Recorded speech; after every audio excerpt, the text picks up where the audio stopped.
Question Bridge Black Males is also a project that I'm a producer on that explores the demographic of black men, giving us a space online and in art museums to talk to each other, kind of in private, and ask each other questions. And what that does is it puts together videos that demonstrate that black men are not a monolithic group. We are not the same. We disagree about a whole range of issues. There's much diversity within black masculinity as there is outside of it. We are human beings. All of this work is around spending our lives demonstrating that we are people, and that if we are human and we are people, that we already have these rights that we keep fighting and dying for. So that's a little bit of part of it. What's happening now? Thank you for having me miss this. With the Associated Press, a question. Your speech tonight really moved the entire audience and everyone in here. Can you talk about what you hope will be the outcome? What's going to happen, I hope, things kind of move in cycles culturally, and what I'd like to see us do is return to a space where it's okay for folks to be proud and outwardly black in public, and not have to feel like we have to be safe to live in white spaces and to make everybody else comfortable when we've spent centuries being uncomfortable.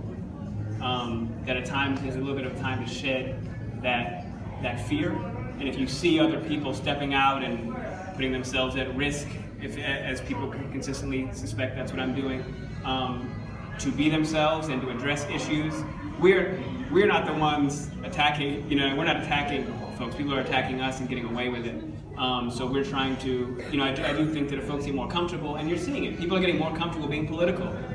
We are beings. We live here. We pay taxes. We should be able to talk about it. There's no, just because I can dunk or act doesn't mean I have to shut the hell up about issues that actually impact me and my people. And we cannot allow this society to separate, to extract from the black community the best and brightest in a particular genre of expression that makes money for white corporations, and then separate us from the rest of the people. People out here suffering. People are out here poor and abandoned and unsupported. And just because we get to be here tonight doesn't mean that we've made it. We ain't made it.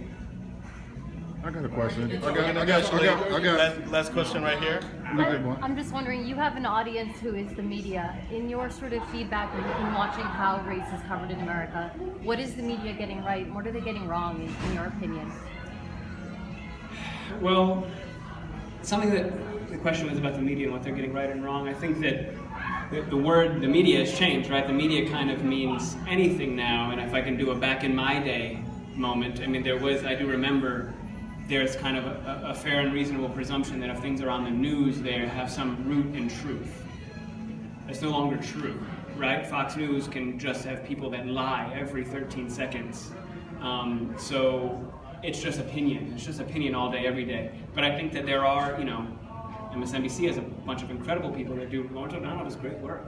Rachel Maddow does great work. Chris Hayes, these people are actually plugged in and being able to speak intelligently and thoughtfully around issues. And there's a whole range of folks doing great work. So there's plenty getting done, but really it's more about the recipient. It's more about the ears than it is about the mouths. It's about us being formed and shaped in a solid enough manner to be able to withstand the barrage of kind of lyrical poison that is this kind of pumping in of white supremacist framing around every issue that happens.